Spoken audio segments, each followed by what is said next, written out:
Good afternoon.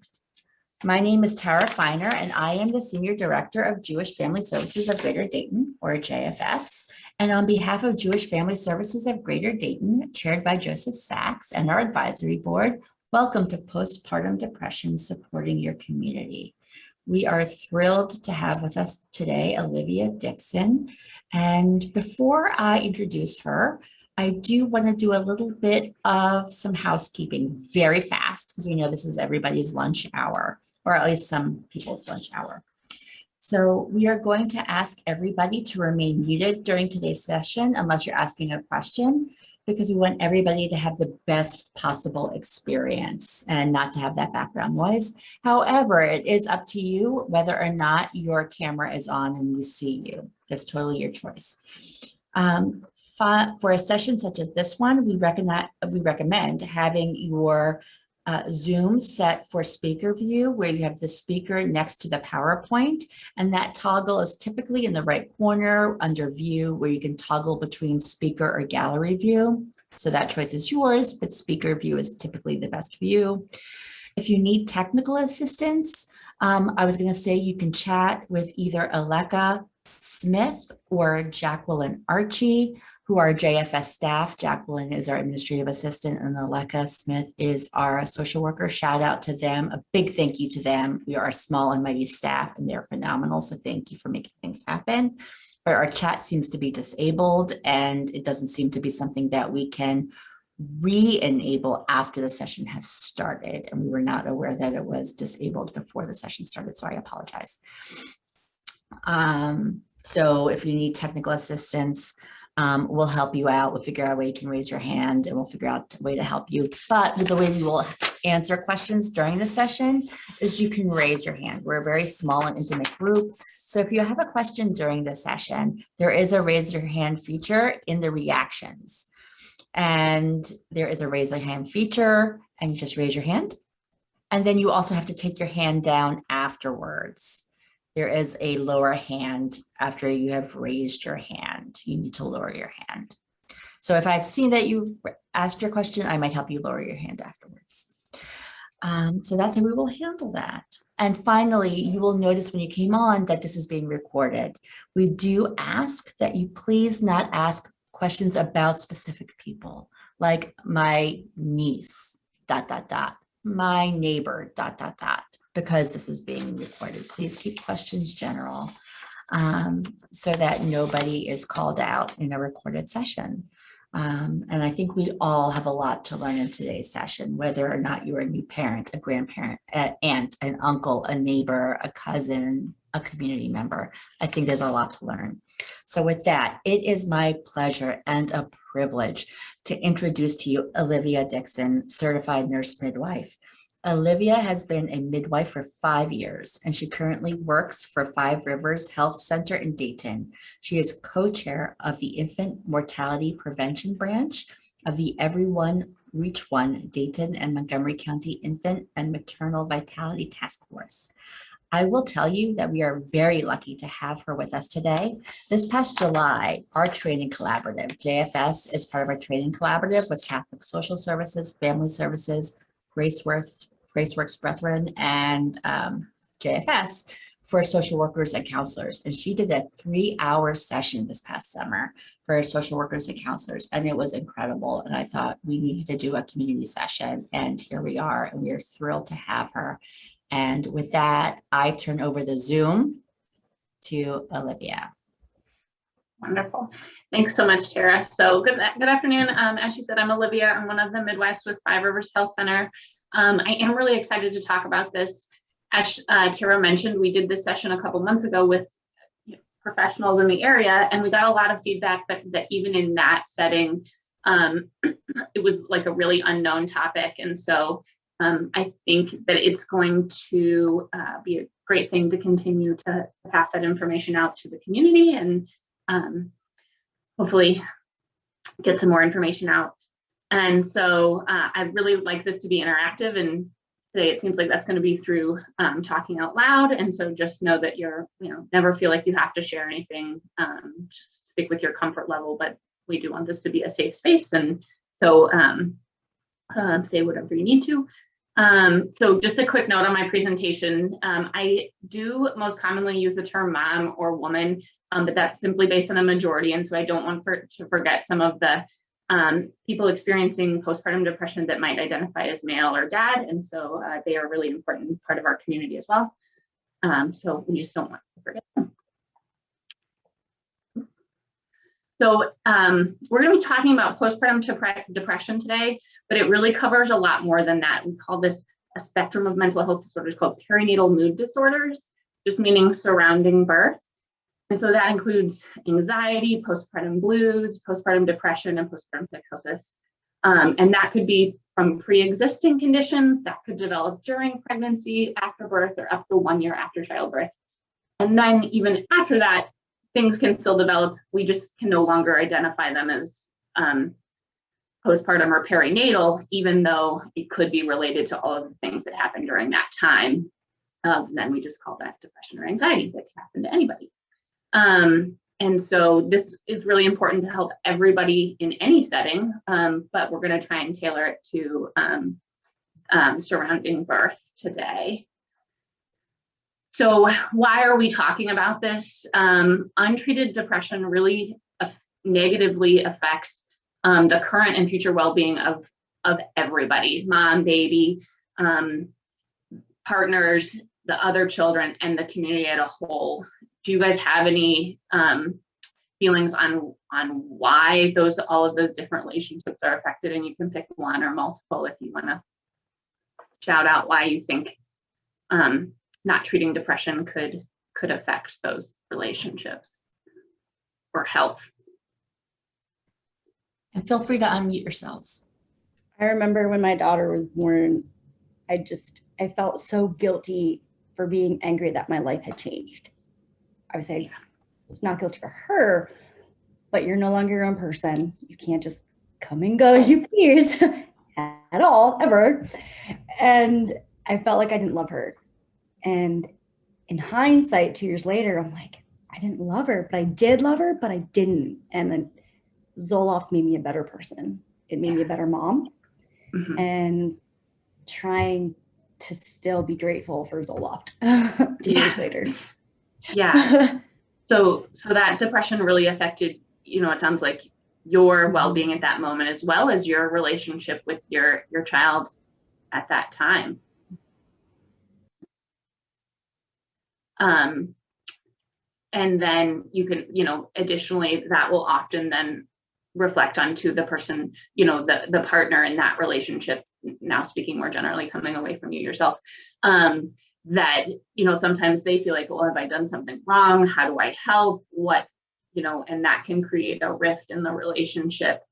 Other children, when somebody's depressed, can often then, see those same health effects. And then the community, when somebody's depressed, they might not be as involved. They might not continue going to work, or might not feel as productive at work in whatever context that is because of that depression. We do have pretty good evidence that shows that untreated depression during pregnancy and after does have long-term consequences on the mental health of that child. And so making sure we're addressing that. A lot of times I hear fears about what are the risks of medication, and we always have to balance the risks of medication versus the risks of untreated depression, because that does have consequences. And so why is this important to talk about? Why are we talking about this today? Opening it up to everybody.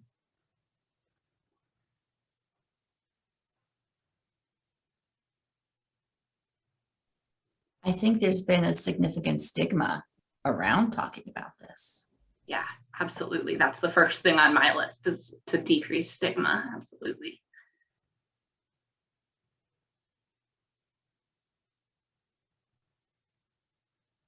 And when we decrease stigma and we can talk about it, we can be more helpful to people. And so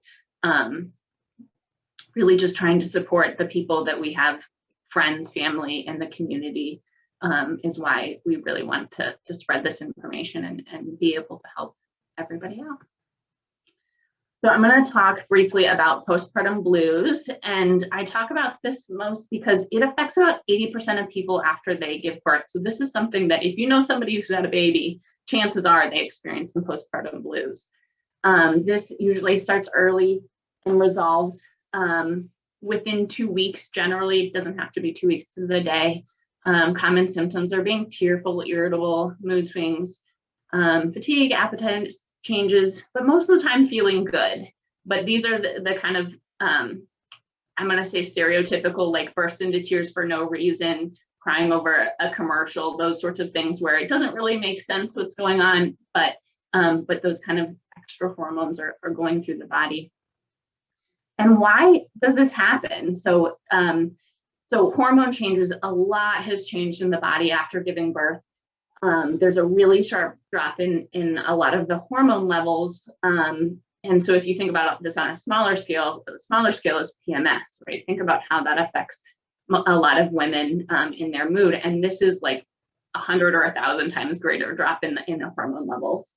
And there's also a shift in the cortisol, which we call the stress hormone, melatonin, which is the sleep hormone, oxytocin, the love hormone, and the thyroid hormone, which is the metabolism hormone. And so all of those different hormones are affected. And that really creates this shift and those different feelings in the body. And then like sleep deprivation, right? This starts with that exhausting event of labor and birth, which so often happens overnight or includes a night in the process. And then continuing with the kind of unpredictable schedule of a newborn. And then increased physical demands, particularly when breastfeeding, but then additionally just recovering from a vaginal birth or a C-section, that's really physically demanding. Most women lose a little bit of blood, so they're trying to recuperate from that normal anemia and all of those things. So a big increase in physical demands. Changes in the relationship roles. With this new baby, the partner often finds a new decreased priority in that time. And so that can create some feelings of rejection. Or is the partner meeting expectations? Is the partner being as supportive and helpful as a new mom needs them to be? Changes in self-identity. I'm sorry, I wasn't able to see names who popped up, but the woman who spoke earlier, she talked a little bit about that change in self-identity of like, I can't just do what I want all the time. I have to prioritize somebody else. And so that creates that change in self-identity. And then, lots of other things, thinking about, how other children play into this, work in school, finances, all of those new things that are coming about with a new baby. But why is this not happening? Just a little reminder, this is not somebody, kind of quote unquote, just being emotional.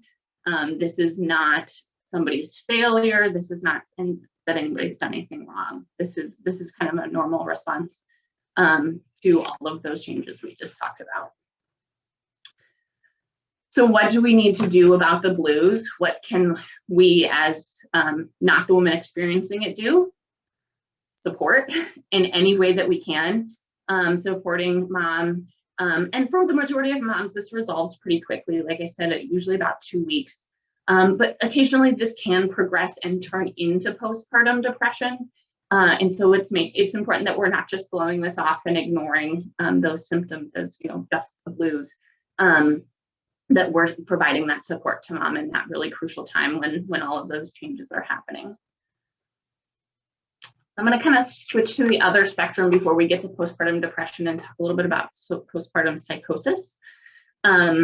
This is very, very rare. About 1 in 1,000 women experience it after birth. And we most often hear about those really tragic cases where a woman takes her own life or the life of her child. And that is not the majority of people with postpartum psychosis. That's just the most common thing that we hear about. And so it is really important when we're talking about any of these things that we're using proper terms. And when I say we, I mean us as healthcare providers, us as humans, and then additionally like the media, because oftentimes when these things are covered in the media, they're covered as postpartum depression.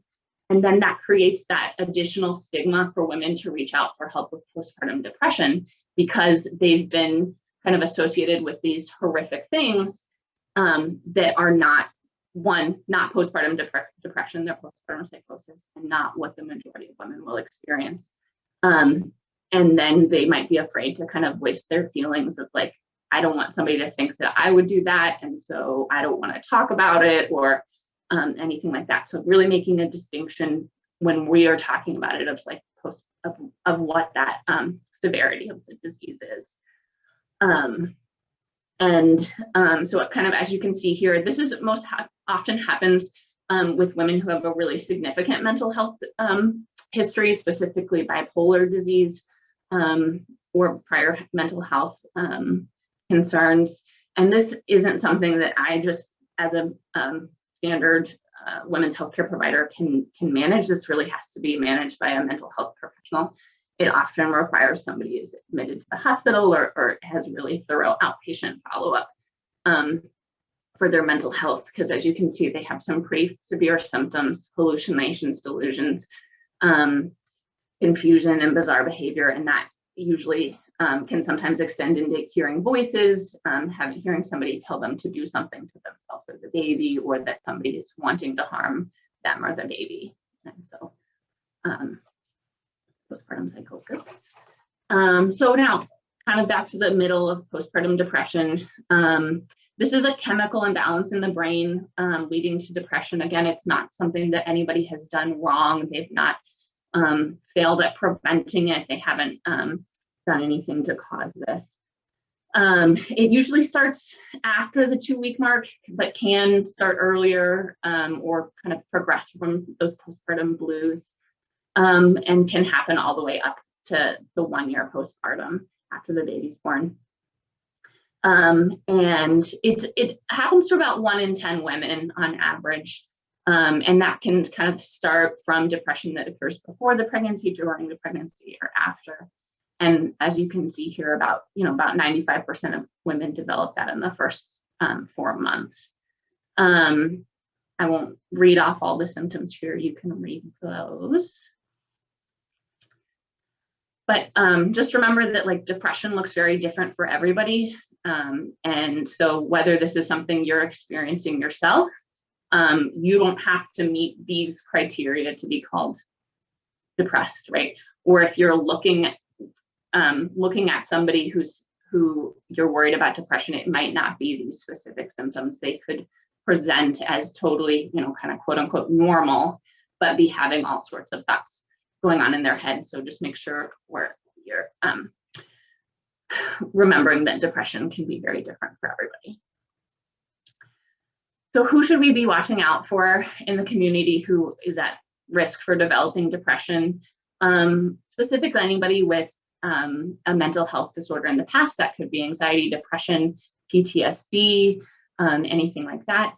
People who are isolated might not have a really good support system, or based on current times, that pandemic isolation. People with an unplanned or unwanted pregnancy, that creates a lot of extra stress. Really young moms, or moms kind of at the other end of the age spectrum. We generally say above the age of 35, but that's becoming more of a norm for that women are having their first baby later than average, and then continuing their childbearing later than what we've seen historically in the past few decades. And then just remember that this can happen to anybody. They don't have to meet any of those criteria of like having risk factors that anybody could develop postpartum depression. I want to just touch briefly on breastfeeding and depression. So statistically, when we look at breastfeeding and depression, it actually decreases risk of depression. And if you think about why this happens, when you breastfeed, you release oxytocin, which is, as I said before, that love hormone. So just think about a woman almost getting like multiple times per day this dose of love. And so that can be really beneficial to mood. But if we think about the reality of this, this can be very different because breastfeeding can be easy for the rare person, but is generally very physically demanding. You know, you're literally feeding somebody from your own body, and that I don't think much else compares to that when it comes to a physical demand. And so additionally, that could be uncomfortable, particularly in the beginning. That's disrupting sleep cycle often. And so that all of that can really weigh on the physical demands of a new mom. Also emotionally demanding. Someone intending to exclusively breastfeed, there's no replacement for you. The partner can't fill in, even if you're pumping and giving the milk for them to feed at some point, you still have to do the work to produce the milk at some point in order to give that to the baby. And so there's no checking out from this, and so very emotionally demanding. And then additionally are like personal or societal or family expectations for success. As women, we tend to be feeders, right? Everybody has that stereotypical woman in their life that just keeps forcing food on them. That's pretty typical of women, or anybody really. But and so when breastfeeding isn't going well, that can create an immense sense of failure that they haven't fulfilled that basic function, even if, again, it's usually not anything that they've done wrong or anything that they can change. And so that can definitely contribute to some depressed feelings. And so while there are so many benefits of breastfeeding, it can be very distressing occasionally. And so choosing to quit can be a really hard decision because women are always thinking about all of those benefits or expectations. And so just remembering as an outsider, this decision always needs to be left up to the mom. And while partners or grandmothers need to give every bit of support and encouragement as they can, they also need to accept mom's decision and kind of give permission to quit if that's the right decision. And that's not that the woman actually needs their permission, but sometimes they need to hear that verbal permission given that whatever choice they make is okay. So how do we treat postpartum depression? There's a range of things that we can do. And some people need one thing, some people need multiple things, but medication is one of the options. Some women really want medication because that can be kind of a quick fix or a simple fix. And some people really don't want medication, often because of the stigma of that, or might be concerned for side effects, thoughts that they can't use it while pregnant or breastfeeding, fears that might lead to lifelong use, which it often doesn't, or just having to admit that the depression is real. If you're taking medication for it, you can no longer kind of convince yourself that you aren't depressed. So medication is one of the options. Counseling or therapy is another really great option. Sometimes just having somebody to debrief with, talk about how you're feeling, talk about coping strategies, all of those things is often very helpful. And then lifestyle changes, which I'm gonna talk about in a minute.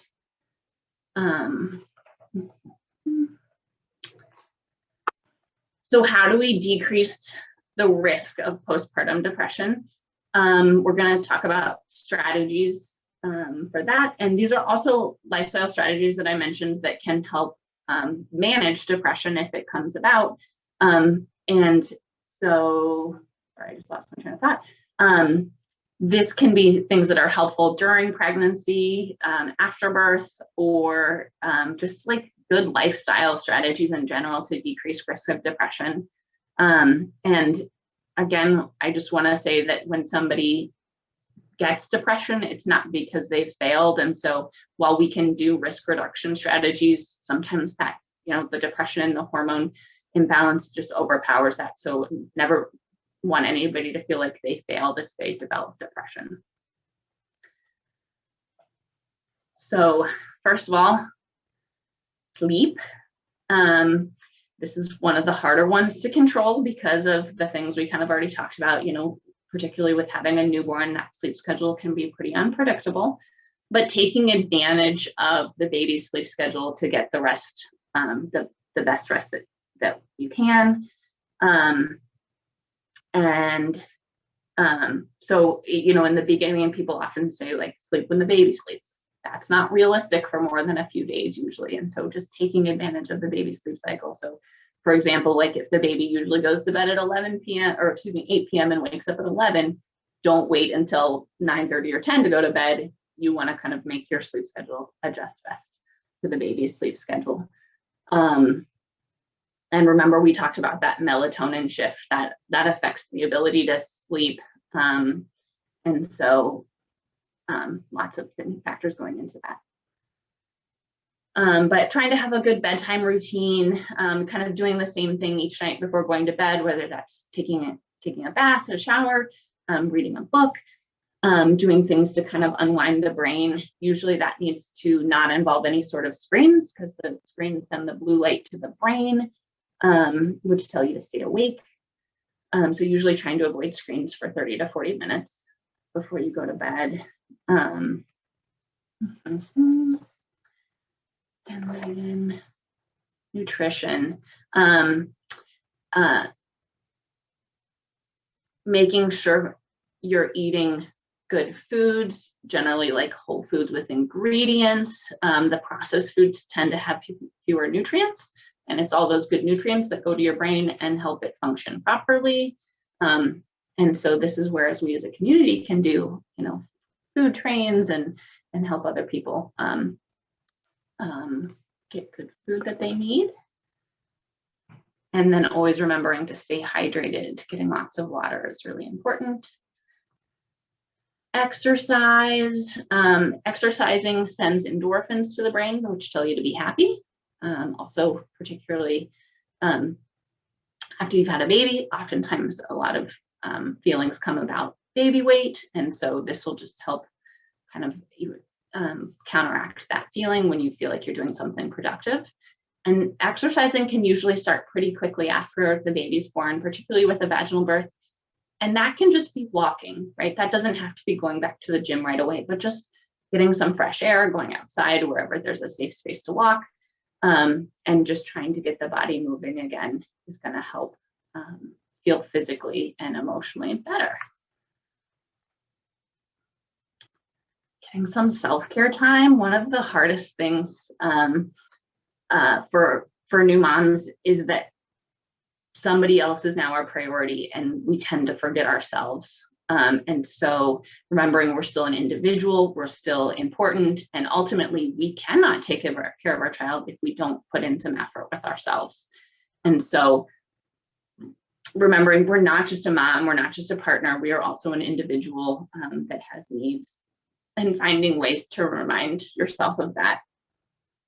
And so that could be little things like taking a bath where you don't have to worry about, is the baby taken care of, you know, somebody's there if it cries or needs anything, to going out and having coffee with a friend, or spa day, shopping day, whatever it is for somebody that makes them feel like just a little reminder of who they are and what they like to do.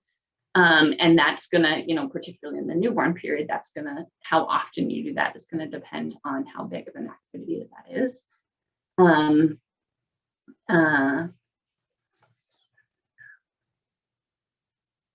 Asking for help.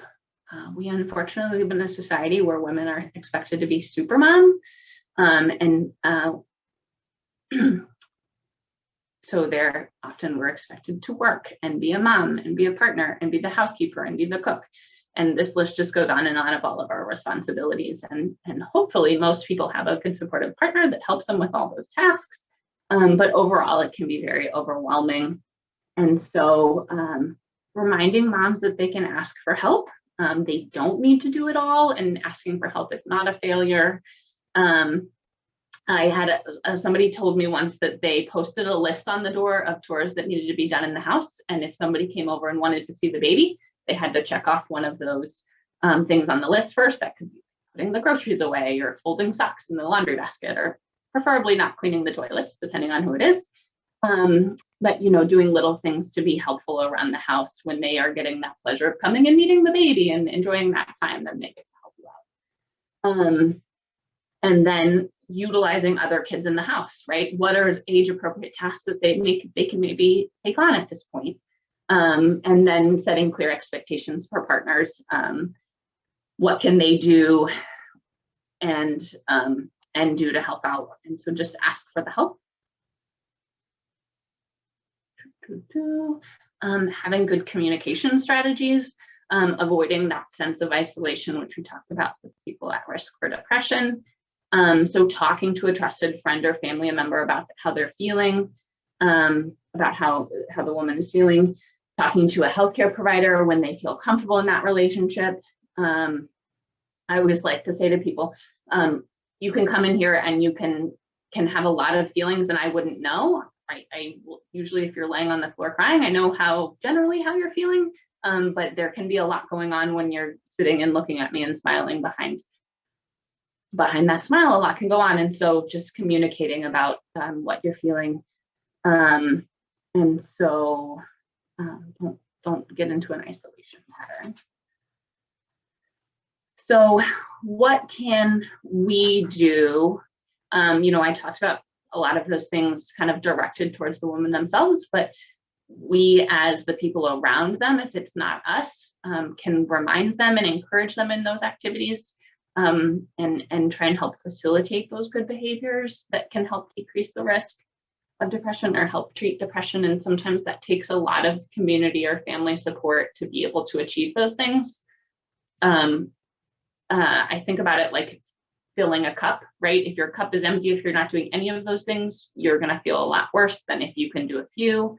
That's a big, long list. And so, you know, when somebody first comes home from the hospital, they can't be expected to do all of those things, right? And so picking things to help fill the cup, so that they can be taking care of themselves.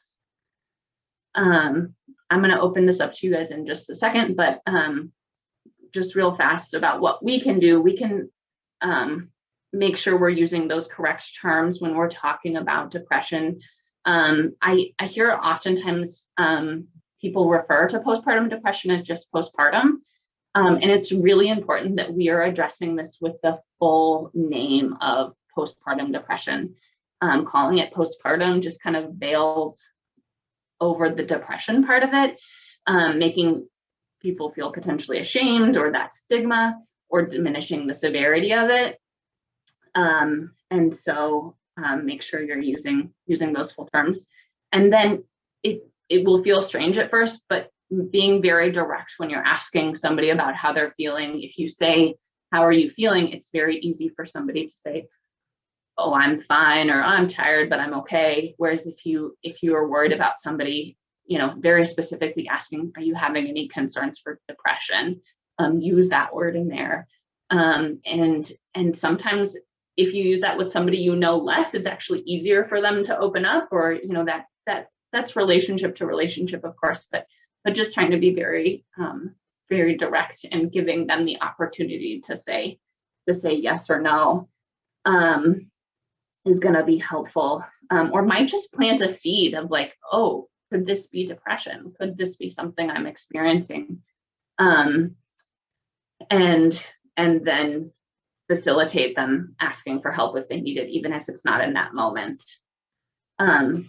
So what are other things that you guys think we can do as a community to help out a new mom or a pregnant person, or just maybe a friend that you worry about is struggling from depression?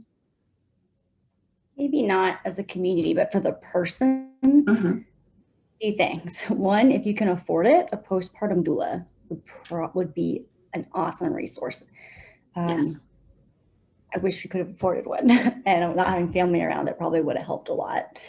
But they're good. And then also letting your provider know what's happening. Like, I didn't know that for a C-section, you were supposed to be seen 3 weeks post-birth, and they forgot to call me to schedule it. And I went back at 3 weeks or 2.5 or whatever, because I felt like I needed to be seen. And they told me, oh, well, we forgot to call you. And I was like, I guess it's good I'm here. Yeah. So maybe advocate for yourself, like find all this out. Yeah. So can you, Olivia, talk a little bit about what a doula is for those Yeah. who are either on now or who might watch this later, don't know? Mhm. Yeah. I'm going to And actually. thank you for sharing that also for the person who just spoke. Yeah. Alika, do you want to share what a doula is? Because it sounds like, I get sick of hearing myself talk. So. Well, a friend of mine just became certified, and she's a lactation counselor as well. And you have birth doula, they can assist during the birth. But then she does postpartum doula. So she can help with, in a couple hour increments, household chores, holding the baby so the person can sleep, feeding the baby, bottle, doing things that they can't do, even if it's like a type of respite care. And they can do phone consultations because she's a certified lactation consultant. She can help with lactation questions as well and breastfeeding. They're a really good support system. I don't know much about the birth doula, to be honest, but I know more about the postpartum. Yeah. So in both settings, it's basically just like a support person that's very specific to pregnancy, birth, or postpartum. That they are there to help with whatever tasks they need. They're generally not a healthcare professional, although there is some overlap. And when you mentioned about cost, yes, they do generally tend to be a little bit expensive, but there are also really good ways to get connected with somebody that has no cost associated. So sometimes using like a doula in training, they have to get a certain number of hours before they can get their certification. And so reaching out, knowing that they might not have all of the expertise of somebody you have to pay for, but there's somebody who wants to be there and wants to help and wants to learn. And so that's a really great option if cost is a concern. Additionally, at Five Rivers Health Center, we have through our Healthy Start program, we have doulas that come along with that system without any additional cost. And so there are ways to go about it without cost, but there is a lot of times that they are a little bit expensive. This is Melanie. I am 3 months postpartum. And that doula was huge. The amount of education and knowledge and talking and just fear comforting going into birth. And then she was there at our birth. When my birthing plan changed, she helped me make the decision to change it, helped me process that change afterwards. They did a follow-up care. They're a wonderful, wonderful organization based out at Bridgewater Falls that I just love. And they offer options to, like you were talking about, of, hey, a date night, or they'll come and do an 8-hour overnight. But I think one of the big things that she really helped with is, like I said, my birth plan changed. And what I was hoping to do and go and options, I didn't. And it was a lot of talking afterwards about how did I feel, how did that affect my view of the day, or of the couple days rather. And I think that prep work and the closure piece, going back to it, talking about it with a professional, you talk to your girlfriends and say, this is how mine went, how'd yours go? But talking about it after with a professional to get some closures and wrap things up made a big, big difference for me.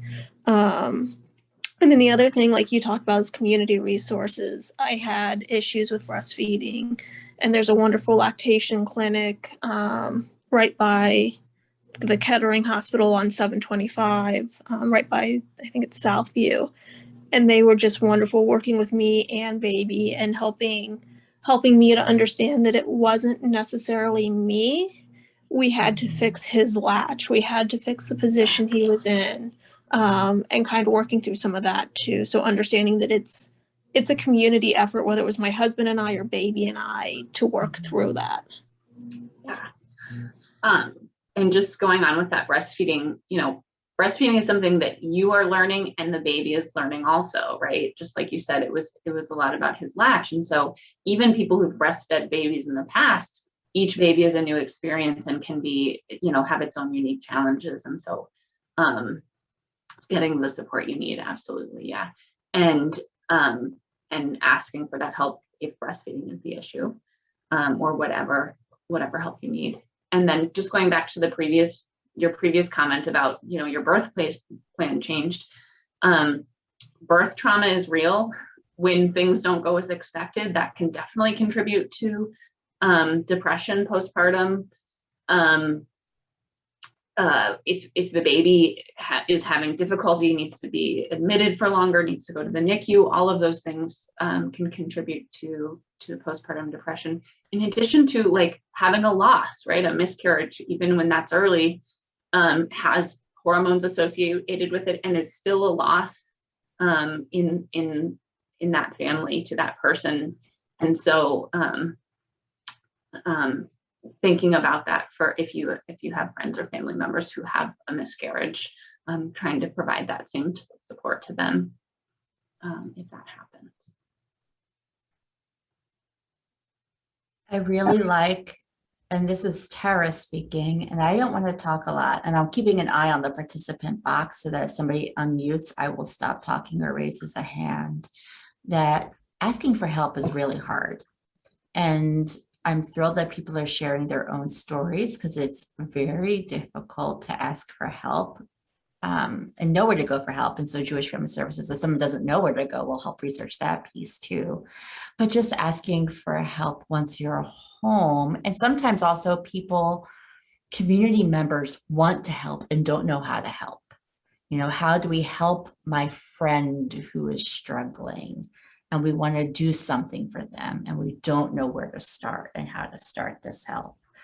And, we have these conversations with people, and you mentioned this earlier, Olivia, and it was a brief point, but it's something we reference a lot, meal train, helping the family and, not have to cook, set up a meal train is huge.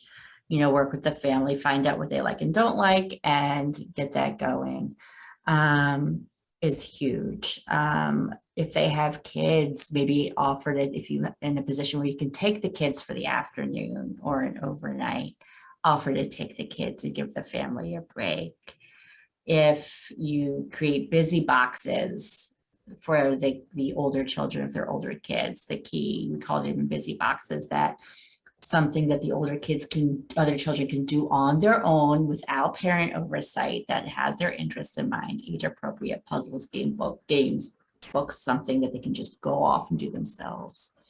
If you have the financial means to offer a spa afternoon or something like that, just the gift of either time or self-care or meals, just something that can be a support to, offer that gift of either time or help or meals. And, just a listening ear and figure out how to start the conversation is huge. Yeah, that's really important, Tara. Looks like Jesslyn. Yes, I had a question. Olivia, as a provider, what are your next steps when a mom is coming for her follow-up and expresses that she does have postpartum depression? Mm-hmm. I know that I have 4 children, and with one of them, I came back for my 6-week checkup, and I did my Edinburgh or whatever it's called. I can't remember the name of it. Mm-hmm. You got it right. That was it. Okay. And I was feeling, having depression. And it was just kind of like, okay, try to get some rest, try to see if you can get some people to help you. And that was it. And there was no follow-up. And it's just like, this was not helpful. So I just wondered, as a provider, what are your next steps? Absolutely. I am so sorry you had that experience. That's not helpful, it sounds like. And so I will come to your question, but I am just going to talk about a couple of things that you said. So we do, as providers, do screening questionnaires that in our office we do a couple times throughout the pregnancy and then with any postpartum visit. And sometimes people have horrible depression and their screening doesn't reflect that. And some people have a high screening score, but tell me that they don't feel depressed. And so we should always, as a provider, be using that within as only a screening tool, and we need to go deeper with the patient themselves. At Five Rivers, we have the great resource of, we have social workers in the office. I just want to remind anybody, a social worker can sometimes come along with a bad connotation of the people that take babies, but they're actually a resource point. And so never be afraid to talk to a social worker, because they're there to help you with whatever things you need. And so when we have somebody who voices concern with depression, we connect them with our social worker, who can either do some kind of counseling right there in the moment, or can connect them with counseling resources if that's something that that the person feels interested in.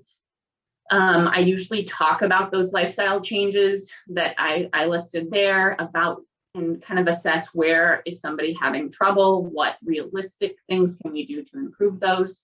And then I talk about the option of medication. As I kind of briefly touched on before, we have safe medications we can use during pregnancy and breastfeeding. And so getting a sense of if that's something a woman would be interested in. I never force people to use medication. There are definitely patients I have encouraged it strongly, based on their level of depression. But that is great for some people and not for others. And so just rounding out that circle, like we talked about, of talking about the different options of how to manage the symptoms that each woman is having when they voice those concerns.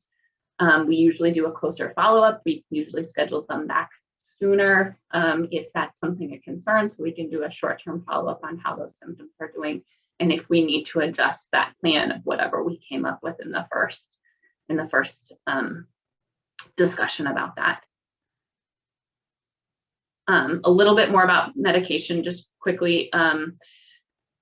Antidepressants are not happy pills. They're not just going to take away all of any sadness that people experience, and they don't make you giddy or anything like that. They're there to help cope with the highs and lows of what come along with depression, keeping those lows from being quite so low, that you don't feel so bad when bad things happen, but they can't take away life stressors, and they can't take away some of those struggles. And so understanding that medication by itself often can't do it alone, and those other lifestyle things need to be addressed as well. Additionally, they are almost never immediate acting, that it usually takes about 4 to 6 weeks to get a full effect with medication. And sometimes need an adjustment in a dose or what medication you're on, depending on what the effect, how each woman responds. We try to start out at a very small dose to avoid too many side effects, and then increase that dose if the depression is not being well managed on the dose that somebody starts on.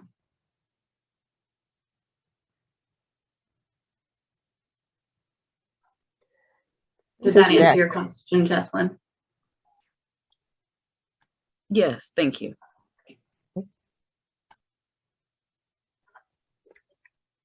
Like you were saying, this is Jacqueline speaking, Jacqueline Archie.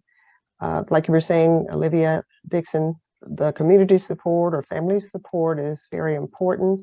There are some ladies that do not have any support and may be going home from the hospital with just themselves and the baby. So follow up with their clinic or hospital is very useful, because if they are already depressed or maybe weren't aware that they were, sometimes they've just shown up at the hospital, maybe from another place or another city, and no supports at all, and have a lot of conditions going on. So that's a population that's always there too. Yeah. So. And the postpartum period is a little bit funny in terms of healthcare until recently, and we're still working on this change. You know, in the end of pregnancy, women are often seen weekly.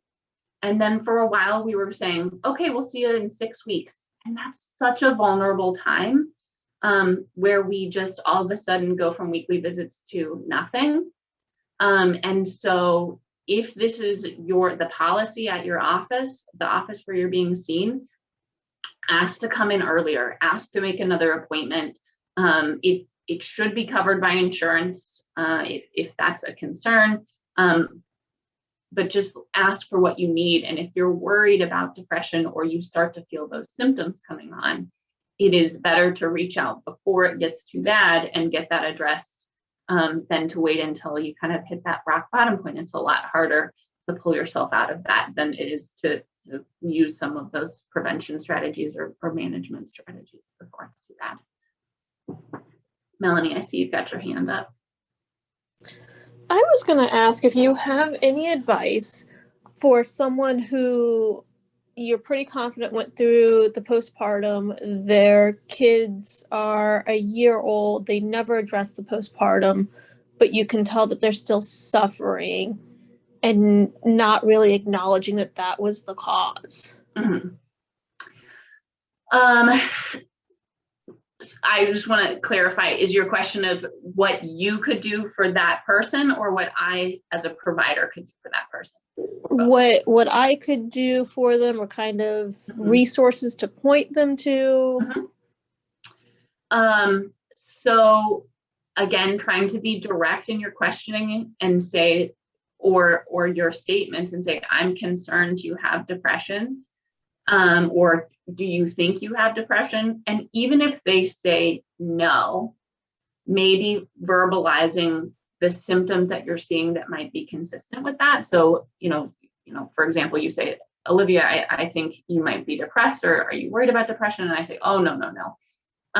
Then you could say, well, I did notice you've been doing these things that make me a little worried about you. Is there something I can do to help you? Is there's something you need? Maybe, sometimes talking about your own experience, if you have it with depression, or trying to connect them with some counseling resources, which if you don't know them, reaching out to the resources you do know. So for example, this community here, Tara, I forgot what the name of your organization was, the Jewish Family Foundation. Jewish Family Services. Family Services, Okay. there we go. And so if you can't connect them directly with the counseling, connecting them with someplace that does. Thank you. How does that sound to you, Melanie? It's a start. It's Okay. definitely somebody like you said who is denying the issue, and definitely somebody that I worry for her kids and her family. Yeah. The other thing you could do is you could reach out to somebody else that she's close to in her life. Sometimes it takes more than one person suggesting it, whether that's potentially her partner or a family or friend that and seeing if they also are getting having these same concerns for her. And I'm not suggesting run an intervention because those need to be done by professionals, but maybe having that conversation or encouraging that other person to also have the same conversation or coming together and support. And like I said, some people are never going to admit to it. And so just figuring out how you can help them regardless. So like, all right, you don't have depression, but what do you need in your life? Like, what can I help you with? So that you can still offer support, even if it's not for their depression. Thank you. It can be very difficult because as a whole, mental health still has that stigma. And Jewish Family Services, we're going to be focusing on that quite a bit next year. Because like you said earlier, Olivia, talking about it helps remove the stigma so people can address it more and hopefully start to look and address it more, and start to overcome it a little bit. But some people will say, still, no, that's not me. And some people just won't deal with it. And you just have to meet them where they are and do what you can do. And sometimes just be the friend who offers whatever you can offer, what they will let you offer. So, and maybe you could send them to the link to this thing, or talk about some of the things that we talked about, depression is very common, and make it unrelated to that person directly, of like, we talked about the fact that X number of people develop depression, or, this is more common than we all think, or, again, trying to like decrease the stigma and normalize it for that person so that they don't feel like there's something wrong with them. right. It's person to person though. Yeah. We are in the last few minutes. Does anybody else have anything that they want to say? I do just have here emergency response. If you ever think that somebody is in crisis, concerned for their immediate mental well-being, these are all emergency hotlines from local here. Samaritan Behavioral Crisis Line is a local Dayton thing. Postpartum Support International has a local Ohio chapter, but is also international. Artemis Center is more specifically geared towards domestic abuse, but that could be contributing to depression. So I just always list that one there. And then the National Suicide Prevention Hotline. And I think Tara's going to send out a slideshow afterwards, so this information will be on there. I was just about to say that. Thank you.